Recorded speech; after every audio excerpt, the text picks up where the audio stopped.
जब कोरोना का वक्त था 18 महीने डीए रोक दिया गया और उस समय पर कर्मचारियों ने, सभी सरकारी कर्मचारियों की बात कर रहा हूं, प्राइवेट तो सब बंद हो गया था, लेकिन सभी सरकारी कर्मचारियों ने अपना हर संभव प्रयास किया, देश को कहीं ना कहीं बचाने का प्रयास किया और देश को एक आर्थिक स्थिति की तरफ ले जाने का मजबूत तरीके से प्रयास किया। बात करते हैं 8वें वेतन आयोग को लेकर। 8वें वेतन आयोग को लेकर ऐसी असमंजस काफी बना हुआ है जो कर्मचारी लगातार आवाज उठाते हैं, लेकिन सरकार उसके बारे में सुनने को राजी नहीं है। बात करी है पुरानी पेंशन योजना को लेकर। सरकार के जो कानों पे चूम नहीं रेंगती।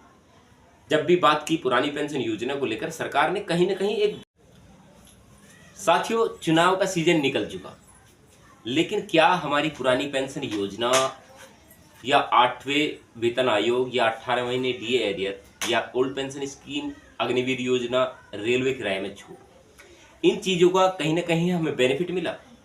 नहीं मिला। कारण क्या रहा? कारण ये रहा कि हमने जो अपने लिए धरना प्रदर्शन किया या चुनाव में अपना एकजुटता दिखाई, जैसे कि आपने वीडियो में कमेंट्स किया कि वोट फॉर ओपीएस बहुत पॉपुलर रहा, बहुत ज़्यादा पॉपुलर रहा।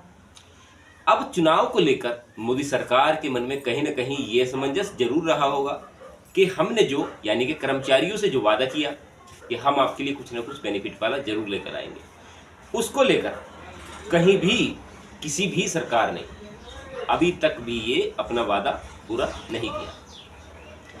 चुनाव से पहले ही कर्मचारी और पेंशन भोगियों ने अपनी ताकत को लेकर सरकार से अपील की थी, जिसे नजरअंदाज किए जाने के कारण केंद्र सरकार को वोटों का खामियाजा भुगतना पड़ा। केंद्र कर्मचारियों ने पहले ही इसकी चेतावनी दी और इसके प्रभाव को देखने को मिला। चुनावी सीजन जब था तब सभी सरकारों ने कहीं ना कहीं अपनी तरफ से कुछ ना कुछ ऐसा पेश करने का या बताने का प्रयास किया, जिसमें कर्मचारियों को लुभाने का प्रयास किया गया, लेकिन कर्मचारी वर्ग जो है उनके झांसे में नहीं आए। तो ये एक तरीके से मान सकते हैं कि ये जो एक चुनाव का सीजन था, ये तो एक अहम मुद्दा हो गया राजनीतिक पार्टियों के लिए, लेकिन वो कहीं ना कहीं हमारे लिए सफलता का कारण भी बना। वो कैसे? जैसे कि आप मानते हैं कि जब भी हमने किसी चीज को लेकर आवाज उठाई है और किसी ने हमारा विरोध प्रदर्शन उसमें किया है, हमारी बात नहीं मानी, सभी कर्मचारियों ने अपनी तरफ से आवाज उठाई, कुछ ना कुछ आवाज उठाई कि हम अब इस प्रकार से अपना बेनिफिट ले सकते हैं, लेकिन किसी ने हमारा सुनने को राजी नहीं हुआ। जब हमने बात की कांग्रेस पार्टी की, तो कांग्रेस पार्टी ने कहा कि पुरानी पेंशन योजना को हम लागू करेंगे, लेकिन जब हमने बात की बीजेपी सरकार को लेकर, यानी कि भारतीय जनता पार्टी को लेकर, तो उन्होंने कभी भी पुरानी पेंशन योजना का जिक्र नहीं किया। जब भी जिक्र किया तब भी नई पेंशन योजना का जिक्र किया। आखिरकार केंद्र सरकार के मन में इस समय इस योजनाओं को लेकर, इन सभी टॉपिक को लेकर क्या चर्चाएं हैं, क्या विषय है, ये किसी के भी समझ में नहीं आ रहा। क्योंकि एक पार्टी जोर देती है कि हम जो है पुरानी पेंशन योजना नहीं, नई पेंशन योजना लागू करेंगे। कर्मचारी द्वारा कही गई बातें आखिरकार सच हो गई और उनकी मेहनत के रंग में भाजपा की जीत में भंग पड़ गया। सरकार बनाने के लिए अंततः समर्थन का साथ लेना पड़ा और गठबंधन से ही सरकार बनानी पड़ी। साथियों, पहले बात करते हैं 18 महीने डीए एरियर को लेकर। अगर आप चैनल पे पहली बार आए हैं तो चैनल को लाइक एंड सब्सक्राइब जरूर करें, क्योंकि एक ऐसे वीडियो और एक ऐसा चैनल आपको मिला है, एक प्लेटफॉर्म आपको ऐसा मिला है जो आपकी हर तरीके से आवाज उठाता है। क्योंकि अगर आप चैनल सब्सक्राइब नहीं करेंगे तो ये जो चैनल है और ये जो वीडियो है वो कहीं ना कहीं आप मिस कर सकते हैं, और न जाने कब भविष्य में आपसे मुलाकात हो, तो चैनल सब्सक्राइब जरूर करें। एरियर का मुद्दा जो था, भाजपा को अपनी सरकार बनाने के लिए गठबंधन का सहारा लेना पड़ा। इसके पीछे कहीं ना कहीं 18 महीने का मुद्दा भी बना हुआ है। आपको जानकारी दें कि जनवरी 2020 से 30 जून 2021 तक का भत्ता रोक दिया गया। सरकार ने कोरोना को देखते हुए फैसला लिया था, लेकिन पेंशन की समाप्ति के बाद भी इसे लागू नहीं किया।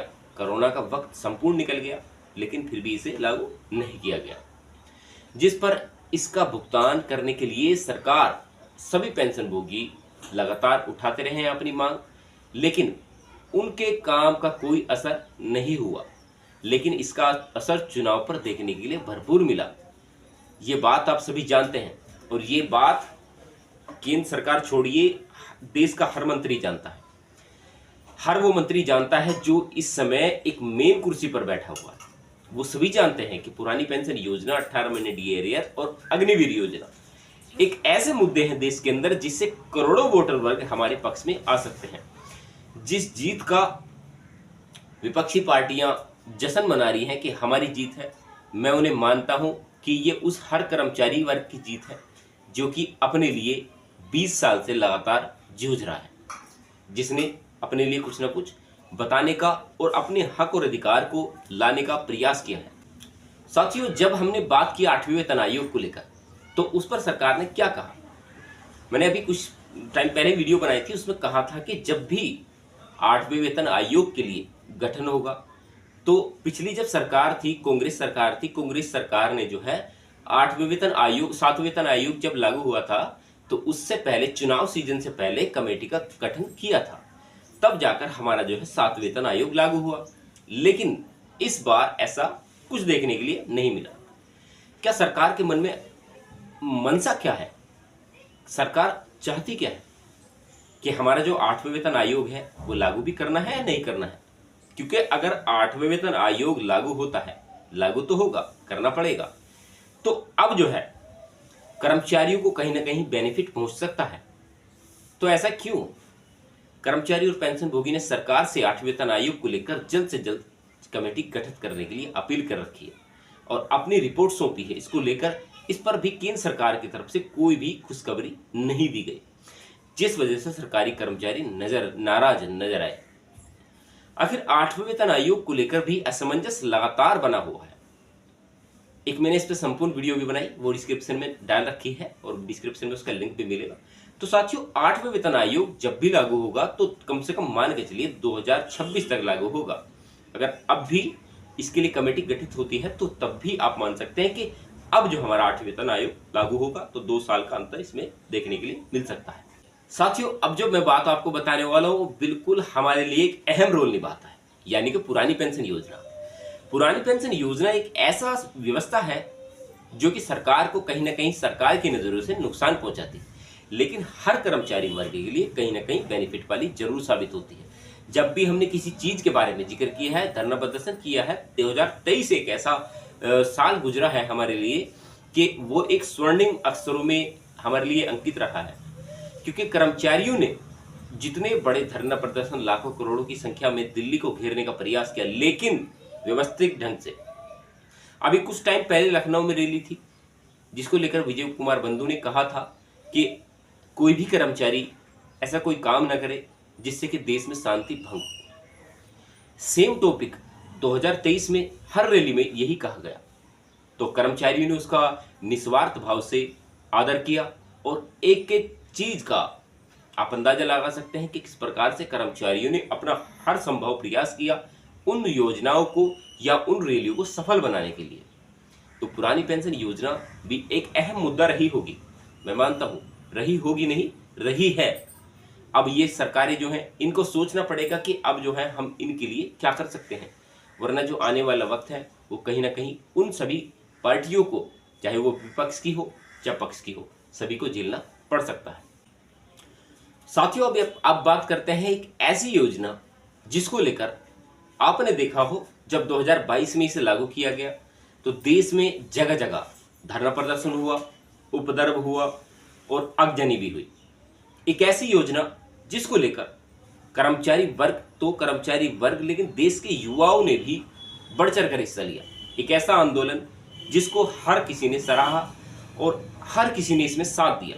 जो आज बच्चे जो हैं अग्निवीर की योजना की तैयारी करते हैं, तो उनके दिल पर एक ठेस पहुंची 2022 में जब ये लागू हुआ कि 2022 में ऐसा एक स्कीम लेकर आने वाले हैं जिसमें जो है आर्मी का हो या कोई भी तीनों सेनाओं के लिए हम जो है अग्निवीर योजना लाने वाले हैं। अग्निवीर योजना का नाम सुनकर लोग खुश हुए, लेकिन जब इसकी सच्चाई, काली सच्चाई पता लगी कि केवल 4 साल के लिए आपको अग्निवीर रखा जाएगा, तो तब जाकर देश में उपद्रव शुरू हुआ। केंद्र सरकार द्वारा सेवा भर्ती को लेकर, सेना भर्ती को लेकर एक योजना, अग्निवीर योजना लागू की गई, जिसमें सिर्फ 4 साल के लिए ही युवाओं को भर्ती होना था, जिस पर युवाओं से ज्यादा विश्वास था कि उनके साथ, उनकी मेहनत के साथ खिलवाड़ किया गया है। इसका असर चुनाव पर देखने के लिए मिला। अगर ये सरकारें सोचती हैं कि इन सभी योजनाओं को लेकर हम पर कोई असर नहीं पड़ा, तो आप चुनाव का परिणाम देख सकते हैं। कम से कम मानकर चलिए बीजेपी को इस चुनाव 2024 में जहां 400 पार का नारा दिया जाता था, वहां पर 325 सीट समट कर रह गई। लगभग मान लीजिए 60 सीटों का सीधा सीधा नुकसान हुआ। सबसे ज्यादा भारतीय सेना में जो है उत्तर प्रदेश के जवान हैं, और उत्तर प्रदेश में हाल आप देख सकते हैं कि अब जो है क्या हुआ है। बीजेपी को उत्तर प्रदेश में सही तरीके से अनुमानित तौर पर जितने अनुमान उन्होंने लगाया था उसके मुताबिक सीटें नहीं मिल पाई। वहां श्रीमान अखिलेश यादव जी ने अपना दबदबा बनाया, यानी कि उन्होंने कहा था, उन्होंने खुले मन से कहा था कि हम अग्निवीर योजना लागू करेंगे। ऐसे इन सभी टॉपिक पर जो मैं आपको बता रहा हूं, इन सभी टॉपिक पर उन्होंने अपने मैनिफेस्टो में भी रखा और खुले मन से बोला भी कि हम जो है हर कर्मचारी वर्ग के साथ हैं, पुरानी पेंशन योजना भी देंगे, 18 महीने डीए एरियर भी देंगे आपका। तो लगातार वो बातें जो करता रहता है हमारे साथ, हम उसका साथ देंगे। लेकिन जब कोई हमारे विपक्ष में बोलता है तो हम उसका साथ आखिर कैसे दें। साथियों, मुझे लगता है कि इन सब के बीच जो एक कम सीटें आने का मतलब है वो कहीं ना कहीं सीनियर सिटीजन का भी है, क्योंकि जैसे आप सभी जानते थे कि पेंशन जो रेलवे कर्मचारी हैं या जो सभी कर्मचारी हैं उनको रेल किराए में 50% छूट दी जाती थी। लेकिन जब वक्त आता है कोरोना टाइम का, यानी कि जब 100% फ्री कर देनी चाहिए थी ट्रेनें भी, तो उस समय पर क्या हुआ, उस समय पर सिचुएशन उल्टी कर दी गई। कोरोना महामारी से पहले सीनियर सिटीजन को रेलवे किराए में 50% की छूट मिलती थी, लेकिन इसे भी कोरोना महामारी के चलते बंद कर दिया गया, लेकिन इसे फिर लागू नहीं किया गया। आखिर जब देश को जरूरत थी, पैसे की, वित्तीय सहायता की जरूरत थी, उस समय पर गवर्नमेंट ने ये जो 50% छूट जो है सीनियर सिटीजन को रेलवे किराए में दी जाती थी वो भी बंद कर दी। तो आखिर ऐसा क्यों किया गया? चलो मान लीजिए कुछ टाइम के लिए 2 महीने 3 महीने का लॉकडाउन था, उस टाइम पे बंद कर दो। लेकिन उसके बाद जो स्थिति हमारे सामने आती है इकोनॉमी को लेकर, वो कहीं ना कहीं इतना बड़ा है, इतना उठा है कि उसको लागू करना चाहिए था। सीनियर सिटीजन के लिए तो रेल किराए में 50% वापस से छूट मिल जानी चाहिए थी, लेकिन इसको लागू नहीं किया गया। जब मैंने बात की 18 महीने डीएआर को लेकर, एक ऐसा मुद्दा निकल कर आया जहां कर्मचारी वर्गों ने अपनी आवाज उठाई कि हमको जो है 18 महीने डीएआर का पैसा आखिर क्यों नहीं मिला। क्या हमारा हक और अधिकार नहीं था उस पैसे लेने के लिए? क्या वो जो पैसा था वो हमने अपनी मेहनत से नहीं कमाया, या वो जो पैसा था वो कहीं से बाहर से आया? सभी ने अपनी जेबें भरी, लेकिन जब कोरोना का वक्त था 18 महीने डीएआर रोक दिया गया, और उस समय पर कर्मचारियों ने, सभी सरकारी कर्मचारियों की बात कर रहा हूं, प्राइवेट तो सब बंद हो गया था, लेकिन सभी सरकारी कर्मचारियों ने अपना हर संभव प्रयास किया, देश को कहीं ना कहीं बचाने का प्रयास किया और देश को एक आर्थिक स्थिति की तरफ ले जाने का मजबूत तरीके से प्रयास किया। बात करते हैं 8वें वेतन आयोग को लेकर। 8वें वेतन आयोग को लेकर ऐसी असमंजस काफी बना हुआ है, जो कर्मचारी लगातार आवाज उठाते हैं, लेकिन सरकार उसके बारे में सुनने को राजी नहीं है। बात करी है पुरानी पेंशन योजना को लेकर, सरकार के जो कानों पे जूं नहीं लगती। जब भी बात की पुरानी पेंशन योजना को लेकर, सरकार ने कहीं ना कहीं एक दरकिनार जो किनारे है वो कर दिया। अग्निवीर योजना को लेकर बात की, अग्निवीर योजना को लेकर युवाओं में आज तक आक्रोश है। और रेल किराए के लेकर बात की, रेल किराए में भी लगातार आप देख सकते हैं कि सीनियर सिटीजन का आज क्या हाल हो रहा है। किसी को पेंशन टाइम पर नहीं मिल पा रही है, किसी के लिए कुछ नहीं हो पा रहा है। तो सरकारों ने, ये सभी सरकारों ने इस चुनाव सीजन में देख लिया होगा कि किस प्रकार से कर्मचारियों ने अपनी आवाज उठाई, उसको लागू करने का प्रयास किया। तो अब आप ये मानकर चलिए कि ये जो हमारे 5 साल गुजरने वाले हैं, अगर इन 5 सालों में सरकार ने हमारा कुछ नहीं माना, इन 5 सालों के अंदर अंदर कुछ ना कुछ ऐसा जरूर होने वाला है जिससे हर कर्मचारी या तो कुछ ना कुछ बेनिफिट लेने वाला है, या ऐसा कुछ सरकारों के मन में रहा होगा जिसको लेकर लागू कर सकते हैं सरकार। साथियों, कैसी प्रतिक्रिया लगी आप वीडियो में कमेंट्स करें और चैनल को सब्सक्राइब जरूर करना भाई, क्योंकि ऐसी नॉलेजेबल वीडियो और ऐसी इंटरेस्टिंग वीडियो आपको कहीं और नहीं मिलने वाली। क्योंकि अगर आप चैनल सब्सक्राइब नहीं करेंगे तो ये जो चैनल है और ये जो वीडियो है वो कहीं ना कहीं आप मिस कर सकते हैं, और ना जाने कब भविष्य में आपसे मुलाकात हो तो चैनल सब्सक्राइब जरूर करें। चलिए साथियों, नमस्कार, जय हिंद।